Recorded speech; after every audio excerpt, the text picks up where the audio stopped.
Howdy doody, ladies and gents. It's part number 2 of Day and Night Daily number 511, where we learn to be a better gamer. And we're watching QXC do some fun mine stuff. Yay, mines!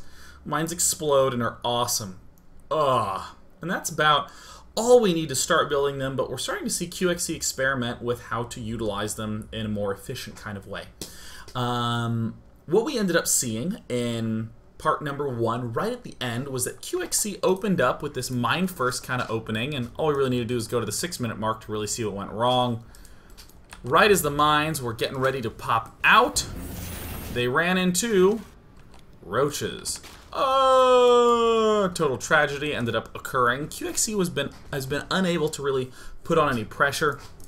In the meantime, Rise has secured himself an expansion and doesn't need huge amounts of stuff to make it safe. With Hellions, you worry about them running up and killing some drones and then rushing up here and shooting again and then rushing over here and shooting.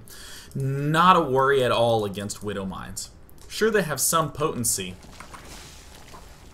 but it's pretty mitigated by the fact that they have these long clocks and they're sort of one-shot type units. So to emphasize, 4 workers were killed off. 4 of them. And again, a lot of mines do not show up on this unit's loss tab, so we cannot really rely on that from the Rise point of view. But we're going to get 1 mine, and literally just going Queen plus drone is more than enough to get us into a nice, comfy position. Looks like Rise is not necessarily used to someone who's going for mass mine, per se. We are also seeing that QXC does kind of a similar structure back home in the main base. If you recall back to usual Terran versus Zerg, the Terran player will get the early 3rd command center and the double engineering bay, all while harassing with Hellion and Banshee. QXC is kind of accelerating this a little bit by instead going for Hellion Widow Mine, which is a little bit cheaper, so we can do his build a little bit faster, but hasn't really done that much damage. In fact, all we've really done is kill 4 workers, and the rest of it has just been roaches. And once again, we're seeing this drop. We saw this in the first game in part 1, and there will be a burrow, and they both go off, and then forced to retreat. So you'll see that, okay, 3 more workers have been killed. Imagine for a moment if this had been the Hellion drop, it would have been able to do a lot more damage, but nope, not at all here. One of the real downsides to going for this mine-type build. However, QXC is in pretty comfortable position to just power his little heart out. If there were huge numbers of Zerglings, actually, that's the one thing that I think of again and again and again. If we actually look at the unit count at 10 minutes, it's 8 Widow Mines, 2 Banshees, and then 2 Marauders and 4 Marines. And yeah, there are Widow Mines out here, but if we just run Zerglings and lead with 2, and run all the way into the main base, I mean, QXC actually has nothing here.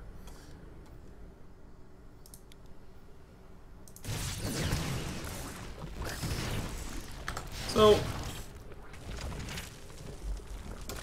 in this daily, we were getting the chance to see, okay, all those mines finally got killed off, and again, did not show up in the units lost tab. I have no idea why. But we're seeing Rise do kind of an interesting choice. He's rushing for that Greater Spire tech. Just like rushing like crazy, because, hell, if I have all the time in the world, may as well use all the time in the world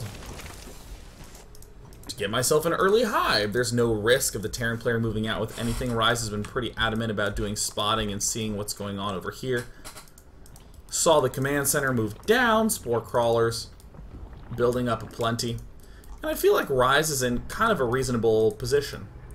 These Widow Mines, they don't exactly reinforce your main army so much. These types of pushes, for instance, are incredibly reinforced by the Hellions. But now, there's no Hellion reinforcement. There was no Hellion to poach ahead and see if these infestors were coming. So as much as I like the Widow Mines demonstrated in part 1, in this game we're starting to see that they're faltering in their usefulness over time. I do think Rise may have been trying to cut too many corners because QXC just hits him at an absolutely perfect time. Even though we do see Rise down by 50 food, he could have adjusted that by just powering a little harder a little earlier. And when you're down by that much food right as you're getting ultra fast Broodlords out, it's not the hugest deal. So QXC barely wins this game, but even though it's kind of one-sided now, this, in my eyes, is still pretty close, having invested so much into the Widow Mines and gotten so little gain out of it, especially with all the drops. Almost all these workers were killed off in this final attack that happened up here. I think QXC does some nice dropping stuff all over the place. Yes. So what I want to go ahead and take a look at now on this last TVZ segment, we're going to be doing TVP next, and let's hope my thing doesn't crash. Ha! Sometimes it crashes. So far, so good. We're going to look at a game between Rise and QXC that's a much longer game, and I think a much more interesting demonstration of the potential of mines in the matchup. Boink. Oh, by the way, to note, these two live together in the Complexity House, so they actually don't say good luck, have fun, or GG in the game because they're saying it in real life. So that's one of the reasons why there's absolutely no chatter between these two guys. Just so you know. That would surprise me if QXC and Rise played many games one after the other, next to each other, constantly enraged and not saying GG.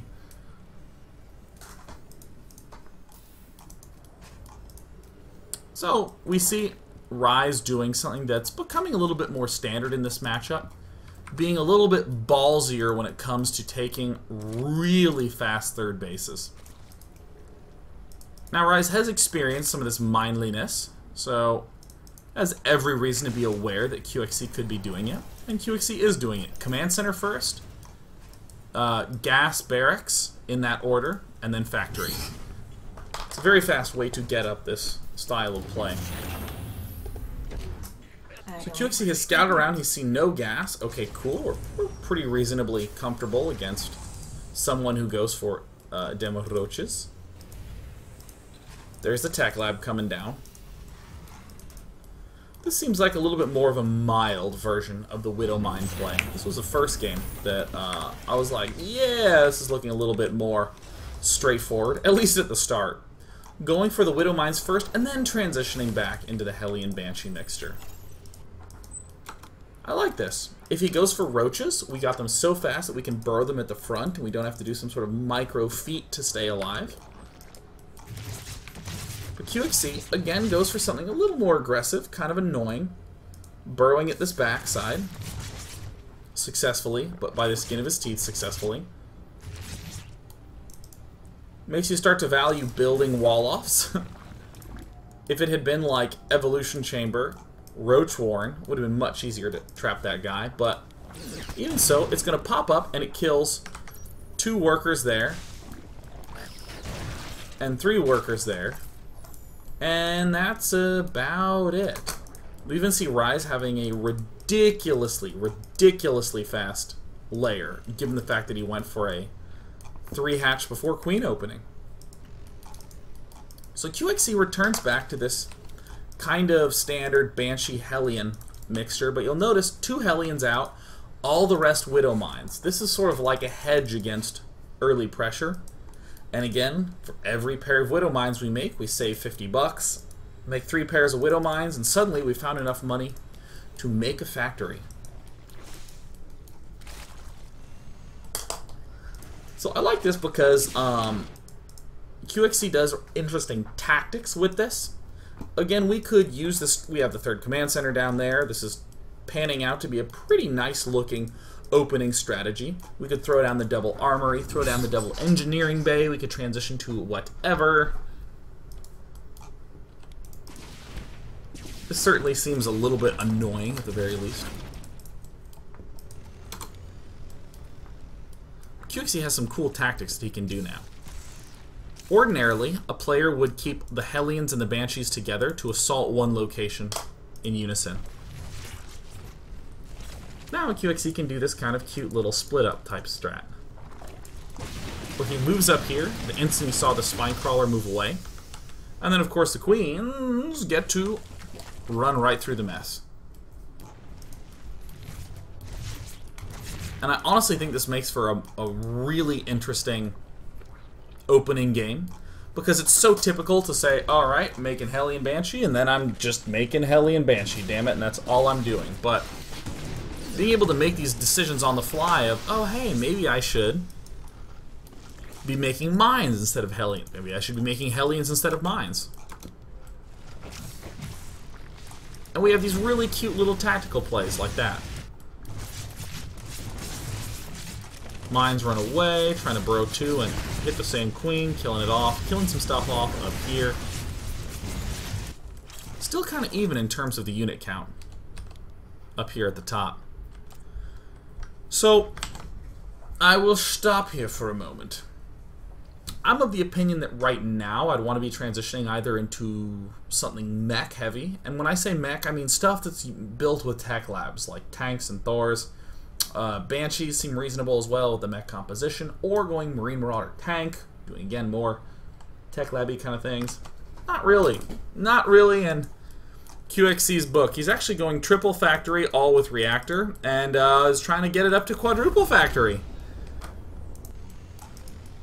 Mass aggression in all ways. And that's just unfortunate. And this is where I'm kind of starting to put on my lulz hat. Because we see a typical response in the mid-game from a Zerg player. I'm going to begin building up my infestors. Why? Because I want to go infestor Ling and get my super fast hive, of course. But none of that really seems so possible with this stuff going on. I don't know. The mines kind of blow my mind on how is Zerg supposed to deal with that. Oh, what do you know? Tech lab. And we're also building mines 6 at a frickin' time. I can't actually tell if the swarm hosts are good against Terran. I can't. I know that they're quite good in Zerg vs. Zerg. Zerg vs. Protoss seems the next most reasonable, but in this matchup, I'm not entirely sure. Especially with all this kind of stuff going on. This is cute from Rise. He ends up just sort of planting the spore crawlers there. But it's significant to note how easy it is for Rise to just waltz some Zerglings out. Uncontested. There's not really that many Hellions that can deal with it. At the 13-minute mark, if that were a larger counterattack, this could be quite difficult for QXC. But instead, now that his aggression is done, he's just manning it up and proceeds to go Widowmine Banshee. Awesome. Totally kick-ass.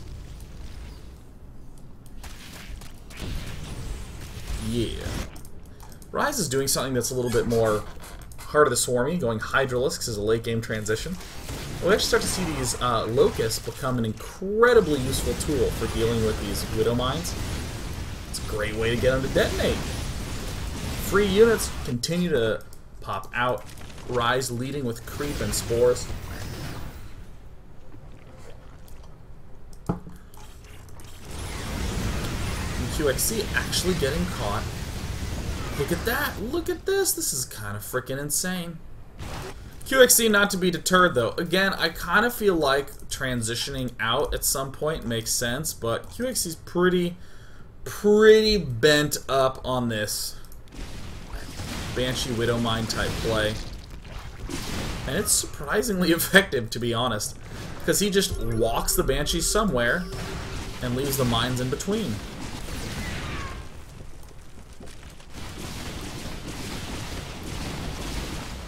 Rise does have the supply lead.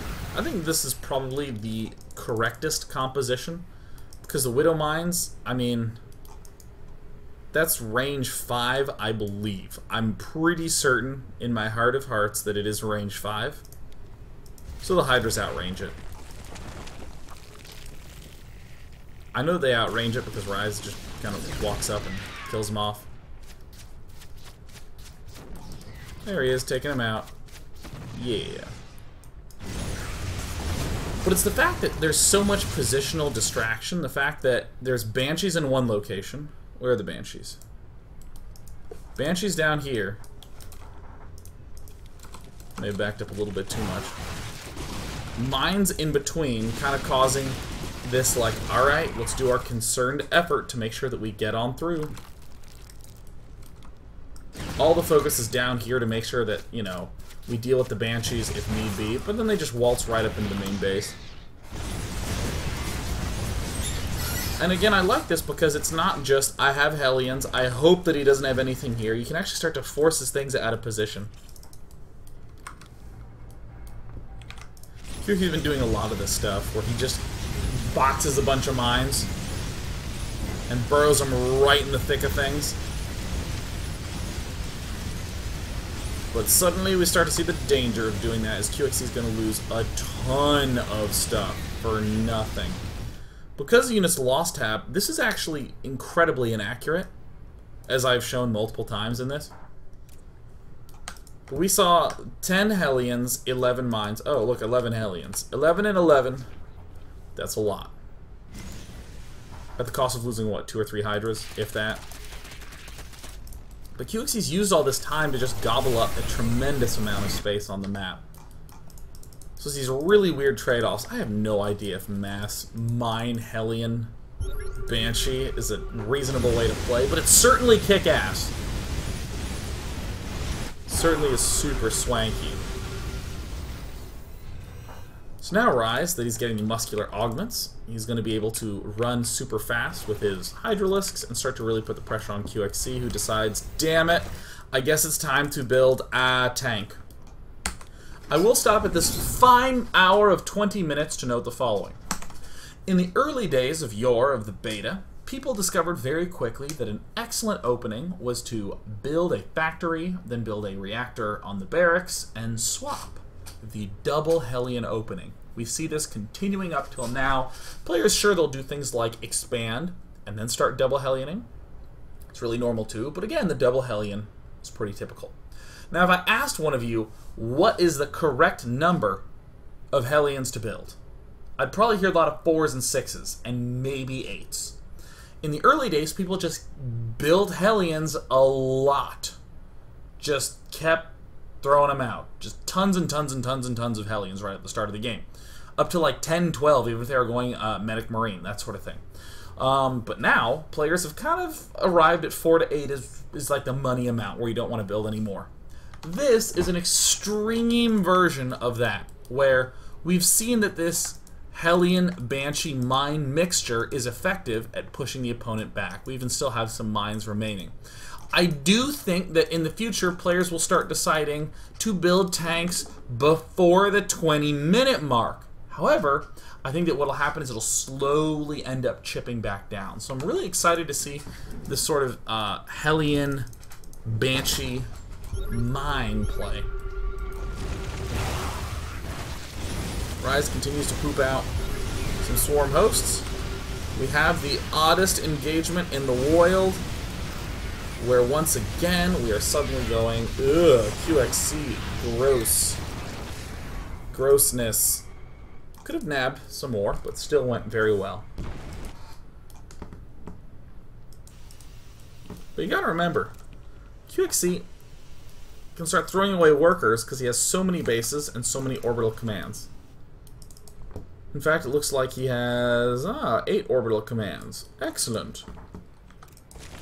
So for all the excellent position that Rise finds himself in, QXC does have 5 bases to the Zerg's almost 5 bases.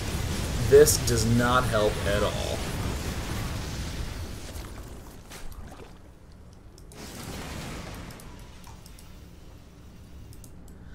I'm going to speed it up a bit here because Rise is doing his best and QXC starting to build them tanks. I'm totally not convinced that Broodlords is the right decision here. People just sort of auto-build Broodlords when they get to Hive Tech. I'm much more so thinking like the Viper is a much better mixture to have. Helps you stay mobile with them Hydras. But as QXC harasses around, I think that once you get to this point in the game, you're kind of like, alright, yeah. Yeah, Terran's in a good position. Sure, Zerg has his Swarm Host Infester Broodlord mixture, but Terran has the much scarier mech late game. I'm gonna speed it up. Speed it up. Oh yeah. Late game Hydras, yes. There's no more analysis to be said here, man. Speeding it up, letting you admire the art of mech versus Hydra. Oh no, where are the lings? Where are the lings? There's no Zerglings. Zergling Hydra is very not bad against mech. Like, as weird as that sounds, it winds up being pretty darn effective. Especially when you get to late game and they're starting to cut back on all them Hellions and whatnot. But with the continued pushing and... Oh wait, was that a huge mine? Was that a huge secret missile I mean? Holy crap, I totally missed that. Oh yeah, oh man. Okay, wait. Oh, okay, so there's 18 here. Okay. Oh. Yeah, yes, I can enjoy myself. Oh yeah. Oh, 18 to 5. 18 to 5. Kick ass. And a GG is acquired. So, I liked that game as a sort of more standard benchmark example of the sort of an important stepping stone in how the matchup will wind up as a result of the Widow Mine. I like that in the opening game, QXC didn't go balls to the wall Widow Mine aggression, did something a little more reasonable. Even though that early thing that we saw where QXC was against Sasquatch in game 1, the mega fast Widow Mine drop, even though it looked like total bullshit, players will certainly find a way to deal with all the most obnoxious kinds of cheeses. There will be some that will take a little while, just as it was at the start of Wings of Liberty, but players will figure that out. That's kind of like a normal step in the evolution of the game. So I like this because QXC didn't just devote to non-stop Widow Mine. He invested in some Hellions at the start of the game to get some control. Made a lot of Widow Mines at the start to get that space control up, so that way he could go for the multiple expansions. And I also particularly like the fact that there were cool tactics being used in there, like the positioning of the Widow Mines relative to the Banshee and Hellion harassment. You're running some Hellions up, so that was really cool. I thought that was quite swagger of him. But then there's this ambiguous period of when do I transition out of going Hellion Mine Banshee. QXC said never and just kept doing it. I'm certain that will back off by a considerable degree. Maybe do something like go Hellion Mine Banshee for up to 13, 14 minutes. Get 4 bases, have 2 planetary fortresses in there, and a lot of defensively placed mines. Because keep in mind, mines can hit air, so you're even comfortable against Mutalisks for a little period. And then a transition into mech. Maybe even an early engineering bay for the high-sec auto-tracking, so that way you can get the fewer turrets covering larger space. These are the things that I think will end up happening. And likewise, I enjoyed that Rise was doing this creative, very fast evolution chamber to get the spore crawlers up, just to detect the mines that are in his own mineral patch, because that was really the only point of threat. The rest was quite low. The direct attack threat is much lower than Hellions, even, because you just shoot at the mines, and when they start to burrow, you back away, and then it has to unburrow. And if you have a spine crawler, it can't even do that. So I'm pretty pumped to see how this pans out. Again, I don't know about the late game composition from Rise. I just don't have enough experience going Swarm Host Speed Hydralisk against Mass Mine. These are sort of new situations for my brain. But I like that quite a lot. So what we're going to do is we're going to step to a break. When we come back, we're going to see some total bullshit against Protoss. Yeah!